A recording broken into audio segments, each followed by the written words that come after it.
Our last speaker, John K. John, is an accomplished HR professional with over 30 years of rich experience in the human resource domain, specializing in leadership and development. He currently serves as a director of Christ University's Higher Education Leadership Institute in Bangalore, where he continues to shape leaders through thought, leadership, and principles of positive psychology. He is a certified 7S Zig Ziglar trainer and certified Kirkbride brain consultant. He also holds certifications as a Gallup Strengths Finder and a BP10 coach. Over the years, John has made significant contributions to major organizations, notably HCL and Reliance Industries, where he played key roles in setting up learning academies, driving leadership development programs, and spearheading culture and transformation initiatives. He has facilitated learning across regions including the US, Europe, Asia, and Australia. He is also a musician, creator of a YouTube saxophone channel. Speaking on excellence is Mr. John K. John. I invite Mr. Arun, Director, Product Management of Sabre Corporation, to welcome our speaker. Let's give a big round of applause.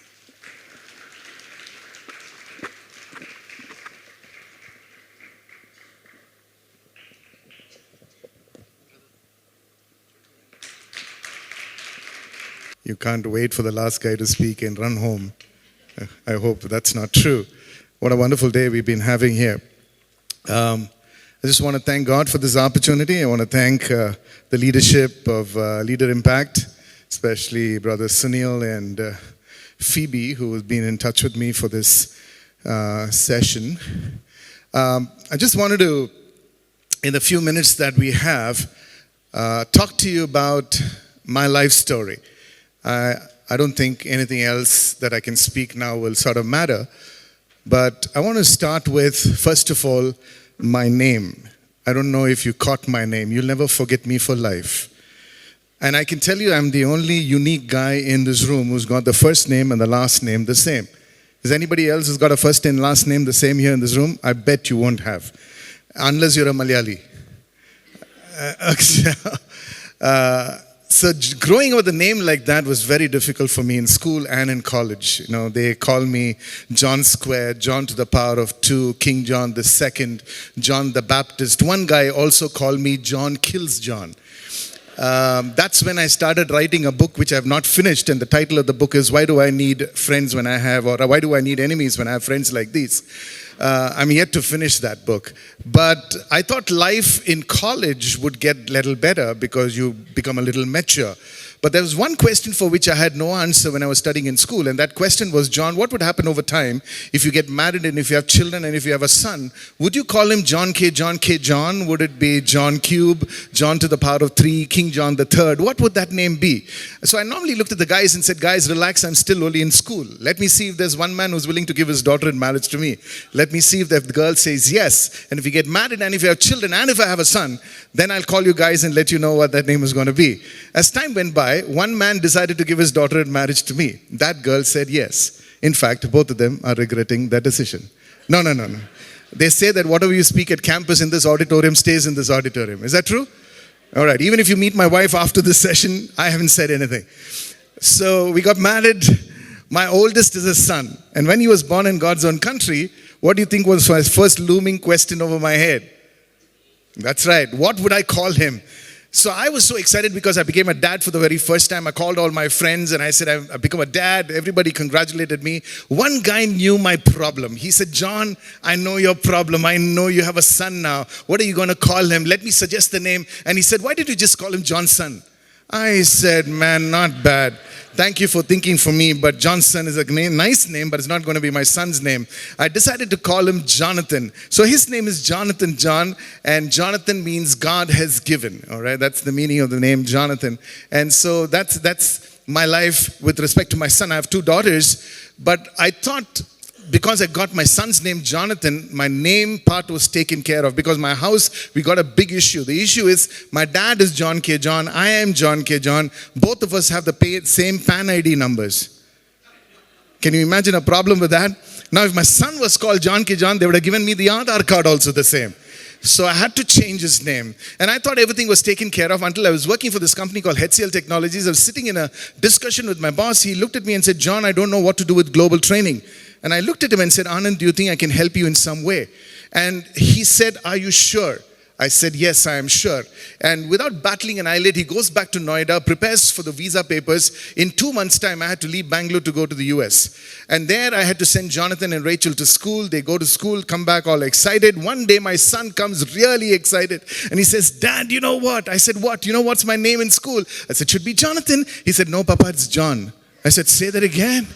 Then he tells me the truth that in the US, the short form of Jonathan is John.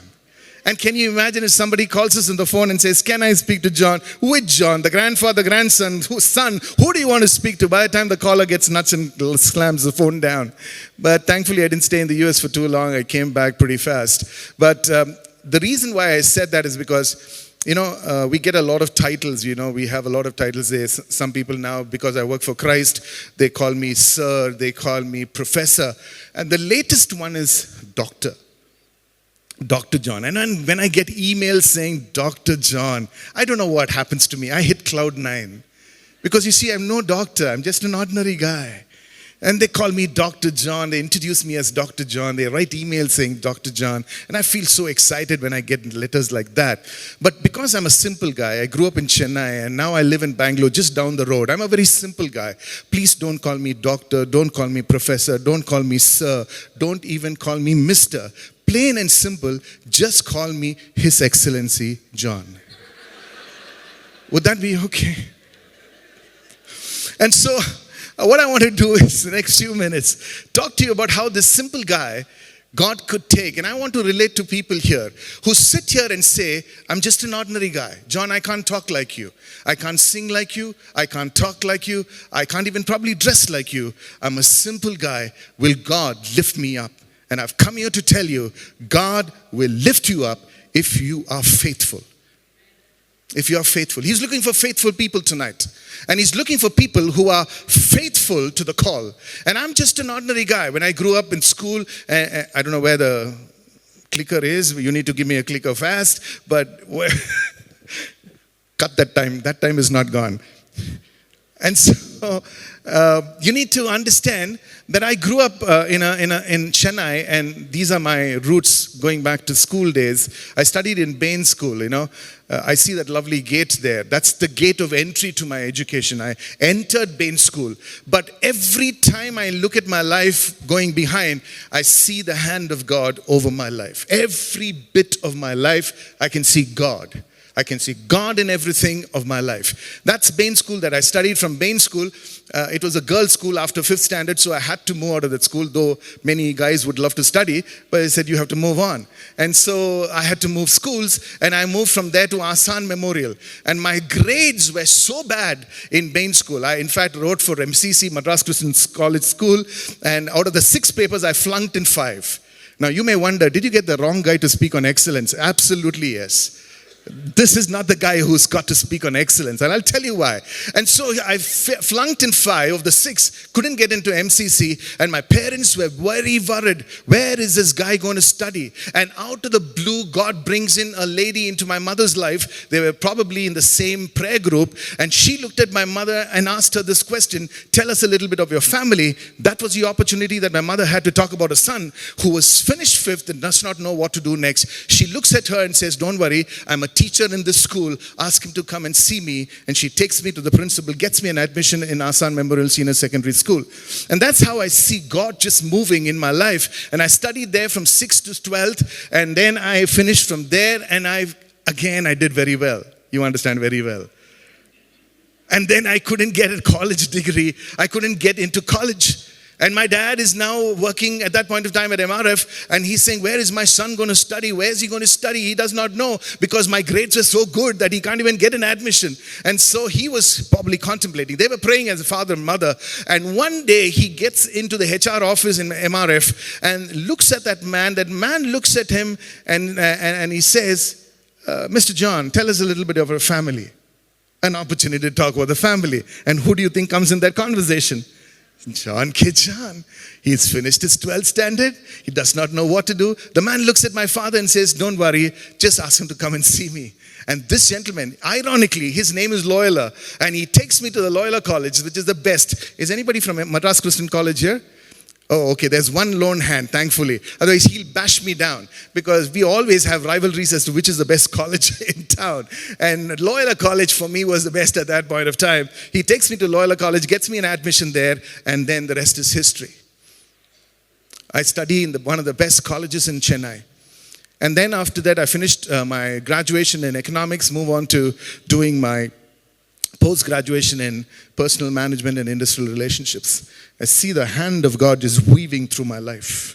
I'm still not a believer. I still haven't known God. I was a good guy. I didn't do all the lousy stuff that many people probably would have done at my age, but I was not pure. I was not a saint. But God was weaving his story through my life. And then, what happened interestingly was this one episode is something I need to tell you. How many of you love maths as a subject? I mean, me and maths are miles away. I mean, even if you ask me something on maths now, don't ask me. You won't get the answer. At least you won't get the right answer.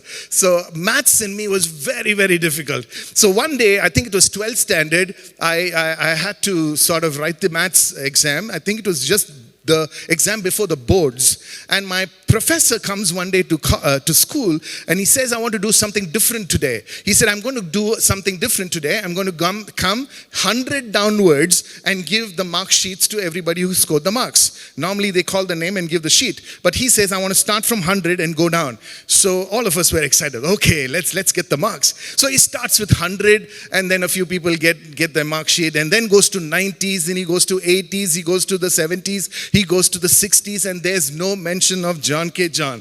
And then it goes to the 50s, he goes to the 40s, he goes to the 30s, and still there's no mention of John K. John. By now, the entire class has almost got their scores. There's a very few left. Now he's moving from 20s, he comes down to 10.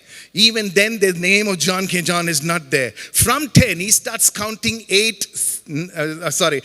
8, and goes backwards. And then finally, he comes to 5, and still there's no mention of John K. John. And then there is the name that pops out of his mouth, John K. John, 4 out of 100.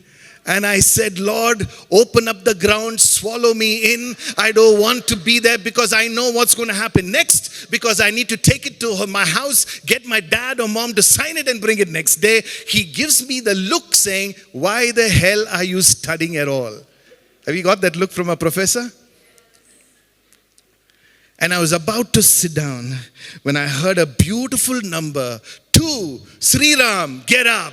And I said, man, I'm not the last guy in class. And I was so happy that day. That made my day. And today, Sri Ram is an accomplished businessman in Chennai. I am where I am today. So you can do well with life even without doing well in maths. But that's a story by itself. But the turning point of my life is when God came into my life. I saw my sister, who's 2 years younger to me, give her life to the Lord, and I saw a marked difference in her life. She changed. She was a tomboy. She was somebody who is very tomboyish, and she would speak back to my parents, she'd speak back to my mom. All of a sudden, there was a radical change in this girl. And I was wondering, what happened to her? What's this radical change? And then she shared with me that I became a believer. I actually go to a Bible study. I met with the Lord. And then there was a camp that was coming up, and this was actually the Chennai days. And so the team was Navodaya team. A person by the name of Ashok Vedanayagam was running this. I joined the team in 1989. In 1989 camp, I gave my life to the Lord. And I gave the life to the Lord, and I can tell you that day onwards, life just transformed the way I was looking at life itself. And I thank God for His intervention in my life, the way He came into my life. And I'm so grateful for men and women that God brought into my life. But what happened was this whole thing that I now can see how God was bringing the right people into my life at the right time.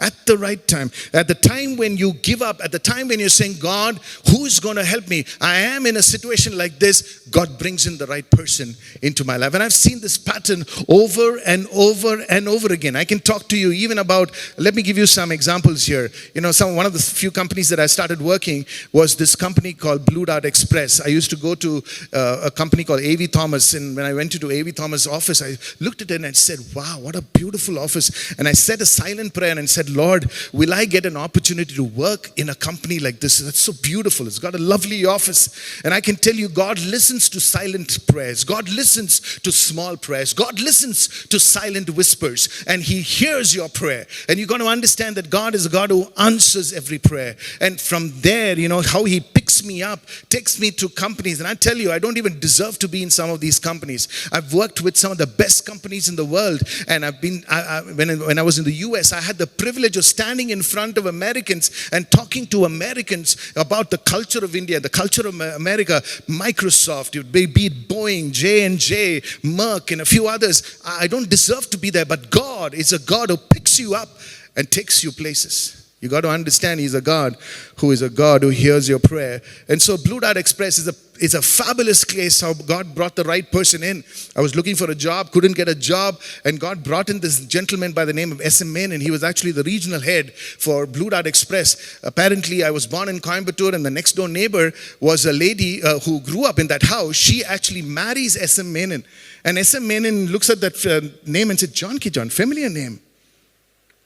Looks at the HR guy and say, take a look at this guy. If he's good, hire him. You get the job. You see how God brings people into my life. Some of the other companies that I worked for Kindle Banking Systems. That's a great story. This gentleman used to live in the same street as me and my father and everybody else in F3 block in Ananagar. One day he looks at my dad and says, sir, when I grow up and I get a job, I will make sure, if I'm the head of HR, I will recruit your son. He just made a statement and moved on. So years later, that became a reality. When I had to shift from Blue Dart Express and I had to get the break into IT, who's going to be the head of HR for that company? This very gentleman, Satish Kumar. And he keeps his word. He says, John, I kept your word to your dad. I'll hire you. And he hired me. ANZ is a company that I worked. HCL Tech and Reliance, I think most of you probably know Anand Pillai. And he's spoken in this forum for a couple of years. Anand Pillai was my manager and my leader for almost 10 and a half years. He's a man who picked me up from HCL. Again, that was a great story by itself because I didn't have a job. I had left ANZ. I put down my resignation. I didn't have a job. I was doing business on my own. Life was very difficult. In that moment, God brings in a prophet and says, John, by the end of this year, you will get a message from somebody who will give you a job. And I was waiting. And exactly like it said, in the month of September, I get a call on my phone. I looked at it, it was Anand Pillai. He calls me and says, John, I've just become the head of learning and development for HCL Tech. Would you like to join us as a trainer? What do you think I was going to say? No, sir. No, yes, absolutely. I desperately need a job. Give me a job. And I joined HCL Tech. I worked with him for 6.5 years there, 3.5 years later with Reliance because he became head of learning in Reliance as well. And then, of course, this whole story of Christ, I just had one more year remaining in Reliance before I retired. And I was praying and said, God, what is your plan for me next? What do you want to do next? And then suddenly he brings in a person who worked with me in Blue Dart. He's now the consultant with Christ University. And he calls me and says, John, Christ is looking for somebody like this. Do you have anybody to recommend? I said, what's wrong with you? You're talking to the guy. He said, are you sure? I said, I'm sure. He takes my papers, passes it on. Long story short, I get the job at Christ. And now I'm here at Christ. So you see how God intervenes at the right time, bringing the right people. And He is a great God. He's a miracle working God. For me, this particular verse is a verse that is so very true in my life. Those who wait on the Lord shall renew their strength. They shall mount up with wings like eagles. They shall run and not be weary. They shall walk and not faint. That is my lifeline story, at least from a biblical point of view. But let me quickly share with you what I teach back in in the Leadership Institute. I don't want to take time to cover all of this because then you will not come on the next program that I have on an eagle story. But eagle is a fascinating bird. Mr. Ambani looked at it and said, I don't call it a bird, I call it an animal because it's got so many different qualities. Its qualities of being dauntless, fearless, its vision is brilliant. It can look at a creature and want to hunt 3 to 5 kilometer radius is its vision. It's tenacious. If it goes after a prey, it will never give up till it catches one. It is an active bird. It lives on the present. It doesn't live on the past. It's a nurturing bird, a bird that nurtures its young ones one at a time. It's not like a hen or a duck or another bird that rears its young ones in mass. Eagles are one-on-one creatures. It rears its young ones one at a time. And what I want to share with you is a high flyer, so give it 1 minute, I'll come back to that. Its grip is solid. Solid grip in its feet, solid grip in its mouth. It's very loyal. They say if an eagle gets its mate, that mate is for life. And finally, they say an eagle lives as long as a human being. It can live as long as a human being. It's amazing how it lives that long. But I just want to talk to you about how an eagle is a high flyer. You know that eagles are high flyers. We don't get to see an eagle, but you can see a kite, a variant of it here in India, and it flies high. And sometimes you look at it, you can't see it beyond a particular point because you've lost sight of it because it's flying much higher than what your eyesight can capture. But it also has the ability to come down and swoop down for the kill if it wants to. But there's something about an eagle. They say an eagle is not scared of any bird, any animal. It's not even scared of a human being. It's not scared of rats. Sorry, not rats. It's not scared of snakes. It's not scared of any wild animal. But there's one bird that it's worried about, and that bird is called a condor. The condor is a variant of a vulture. It weighs much bigger. Its wingspans are much bigger than an eagle. If it gets an eagle at the altitude at where the condor flies, it can kill an eagle in a matter of a few seconds. It can tear it apart. Condors are the ones that can actually have a thigh bone of a creature and just swallow it up. That's food for it. And so the eagle is wary about a condor. And so what it does is, it makes sure that it doesn't fly the altitude of a condor, because the minute it flies the altitude of a condor, it can come under attack. What am I trying to tell you? Now what I'm telling you, just look at me, all of you. All of you, please look at me. What I'm going to say, you got to make sure that you don't look at the person sitting next to you. Some of you are sitting next to condors. Some of you have condors in your neighborhood. Some of you have condors in your place of work. Some of you even have condors in your house. The only thing that the condor wants is to attack and bring you down. What is the only way that you can stay afloat and high is never to drop your levels of excellence. If you drop your levels of excellence, the condor will attack you. The only way for you to stay up and high is to make sure that your excellence never drops. And for Christians, that is very important. And it's sad that we settle for average. Many of us settle for average performance, and we're okay with average performance, and we're okay with average ratings. No. A Christian cannot have an average rating. I'm telling you this because I, for a long time, lived an average rating and said average rating is fine because I'm getting a monthly income. No. Christians are not supposed to be at an average level. You're supposed to soar like that of an eagle. Is there an amen in the house? Or so you got to know how to soar. And the only way to soar is to be like a Joseph. I don't know, many of you may be a Joseph already, but if you're not there yet, that's what you need to pray. Pray that you're a Joseph. Pray that God will make you a Joseph. Joseph was just a dreamer at 17 years old, but something happened in 13 years. In 13 years, what didn't happen to Joseph happened.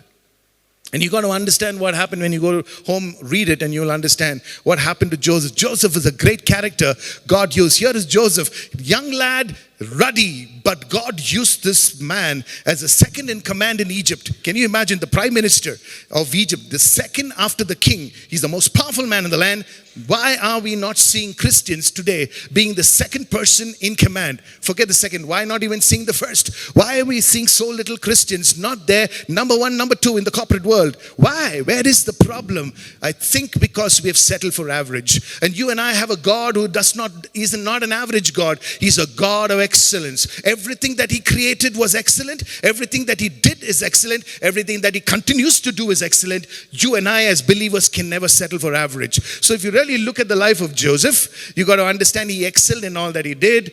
How and why, you all know the answer to that is he had something called the favor of the Lord. Touch your neighbor and say, I need that favor. Touch that neighbor and say, in 2026, I need that favor. I need that favor in the job. I need my favor in the house. I need that favor every project I put my hands to. I need that favor, because if God is true in the life of Joseph, God will be true in your life too. The problem with many of us is we read the Bible as stories, Nice story, Joseph. Nice. Let's go to the next story. No. If he did it for Joseph, he'll do it for? That's right. He'll do it for you, and he'll do it for me. And finally, I want to challenge you in 2026. One of the things that my ex-boss Anand told me is, in every 18 to 36 months, try and do something new that you've never done in your life before. Try and do something new. And that's very important. So, in closing, you all know the parable of the talents. 5, 2, 1. What did the man who got 5 do? Doubled it to 10. What did the man who got 2 do? Doubled it to 4. What did the person who got 1 do? Went and buried it. I'm just hoping that none of us in this room is sitting on a talent unused. And you got to be telling God in 2026, even if it was unused in 2025, I'm going to use it for your glory in 26. And so in closing, I want to do a song for you. I just hope I'll have the time to do that. May I give this mic to you back again and do a song. And after this, I will ask you a question, and we'll see whether you get the answer for that.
tell Him, Lord, 2026, I want to be nearer to You more than every year that I've lived. I want 2026 to be a year that I'll be closer, nearer, my God, to Thee. God bless you. Thank you.